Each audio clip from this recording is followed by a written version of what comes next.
Welcome to the Smarter Money Life podcast powered by Forum Credit Union, your go-to podcast for all things personal finance, where we break down complex financial concepts into simple, actionable steps. Whether you're looking to save more, invest wisely, or plan for your future, we've got you covered.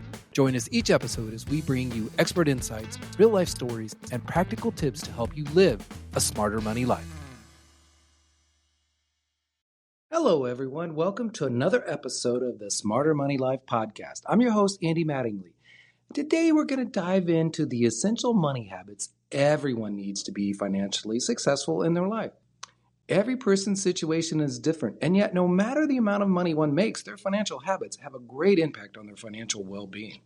If you can develop essential money habits, your chances of avoiding financial distress sometime in your life are greatly enhanced. So, let's talk about what are some of these essential money habits. First, it's spend less than you earn. And it seems so simple, yet many people struggle with this. This habit can only be developed by having a spending plan that you can follow. And another great way to do this is to make sure you don't increase your spending with every raise. There's a tendency as we get raises within 6 months, we start spending all of our raise on other things and we can't really account for it. So if you can keep that to 50% of your raise every year, pretty soon you've got a lot of extra money that you can do this next essential habit, which is kind of pay yourself first, which means savings. Building savings through direct deposits into an account with each paycheck is really an essential habit because you really need to be in a savings mode all of your life. And it's kind of a foundational key to financial wellness. You also need to maintain an emergency fund. And there's kind of two emergency funds. The first one is that big emergency fund for the unforeseen financial crisis by the loss of income or some other thing like that. And your goal there is to get to 6 months if you can. But there's another emergency fund. It's kind of that saving for the unexpected type of expenses. Because if you have a spending plan, you're not going to put in when you need new tires for the car or when you have a medical expense that you can't cover. So you should work on trying to get, $1,000 to $1,500 saved for when those things come up. And this is a fund you're going to probably take money out of and have to keep replenishing. So you really need to work on that. And then for medical expenses, if you have access to a medical savings account, then use that HSA so that you can save there. And there's a lot of tax advantages to that. The next thing is you really do need to track your money. And there are so many apps and ways that you can see where your money's going. The reason why this is important is if you have to solve any financial issues, you'll know where you can cut or maybe where you're overspending, and you can make some cuts without making dire cuts somewhere else that could have other consequences. Now, you also need to make sure that you're doing some things, especially as your family grows, that you have the right kind of financial protection. This means you need to make sure that you have the right health insurance for your situation, life insurance, car insurance, home or renter's insurance. And also start thinking about long-term care insurance because the sooner you start thinking about that, the less costly it will be. And it's really important to have this because it can really help you if there's a really bad situation that your whole family can continue to go forward with, especially when it comes to life or other types of insurance that relates to that. Now, another essential habit, and this is whatever your age, if you're not at the maximum employer contribution, you need to get there. Because our goal is really to get to 10 to 15% of our gross income. But always start wherever you go at least a company match because you're just leaving free money on the table.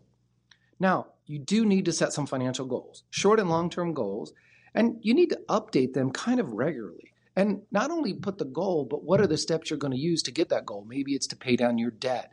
Maybe it's something else that you need to do for saving for a home down payment or something like that. So you need to set a goal and then decide how you're going to do it. So maybe it's, I'm going to save an extra $50 a month so I can build a down payment fund, or I'm going to save my tax refund, or I'm going to save my bonus for that down payment or for my wedding expenses. So you need to have goals and actual steps to do it.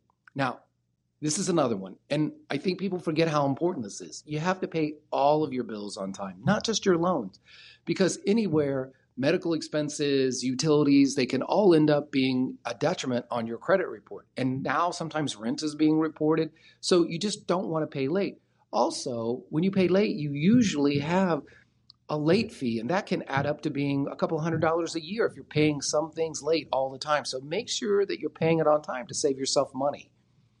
Another important thing is to never stop saving for retirement. And this can get hard. You had kids and you want to pay for their college or things like that, or you want to get into a house, but don't let your retirement be stopped. Because if you start early and you kind of get to that 10%, you may not have to add more. Now, this kind of goes without saying. If you have some bad financial habits, maybe you're an impulse buyer, or you try to keep up with your neighbors, or you spend too much when you're out with your friends, that can be really detrimental. So you have to own your problem and work to correct it. Because all of your planning and budgeting isn't really going to help you if you can't stop your bad money behaviors. Now, here's another little thing. Always use coupons and discounts. Take the time to sign up for loyalty cards, reward programs, look for coupons. Almost everything you buy can go on sale, or there's a discount, or there's a coupon. People save $75 to $200 a month using all of these things if you do it with everything that you do.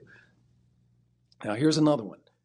We talk about shopping for a list at the holiday time, but it's really important to shop with a list every time you're going out shopping at the grocery store, because there's a lot of waste that we have in our grocery shopping if we're not careful. So plan your meals, get your grocery list, and only buy what you need for that week.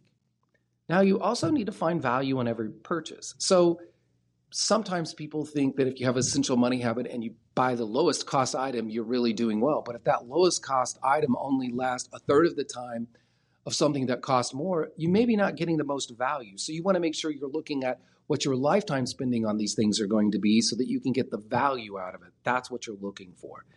You also need to be deliberate when you're making any financial transaction. From buying a new chair to buying a house and everything in between, be deliberate. Live with your decision 24 or more hours. Look at how it fits into your budget. Think about all these plans you've made and what else that you want to do. That way, you make sure that you don't make any decisions that are going to create problems for you later. You also need to build a team. As your financial circumstances change, look for individuals that can help you navigate more complex financial situations. You might need an estate attorney, an accountant, a financial advisor, an insurance agent, a mortgage loan officer. It's important that you understand every financial move that you have, and you need to seek out the resources that can help you. And I want to leave you with the last one, which isn't as big as all the other ones we've talked about, because we do this every day. We let little small expenses add up. We add one more streaming service, or we go to the ad-free version, or maybe we have someone mow our lawn, or, different things like that. So make sure you're getting your money's worth out of everything you're doing. And if there's things that you can do on your own and you're only doing it out of convenience, maybe that's a way you can cut back on some of these small expenses. It's always important to remember that your financial success is more likely the more of these essential habits that you can incorporate into your everyday life. You may not be able to use all of them right away, but this is a great list to keep looking towards things that you can do to make sure that when those financial issues arise, and they will, that you have a good, solid financial plan and good financial habits that'll help you get through almost any situation that you will encounter.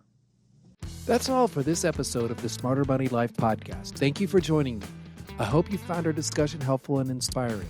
You can find more resources on the Smarter Money Life page at forumcu.com. Remember, making smart financial decisions is a journey, and every step you take brings you closer to your financial dream. Be sure to tune in next time for more tips and insights on managing your money. Until then, stay smart and financially savvy.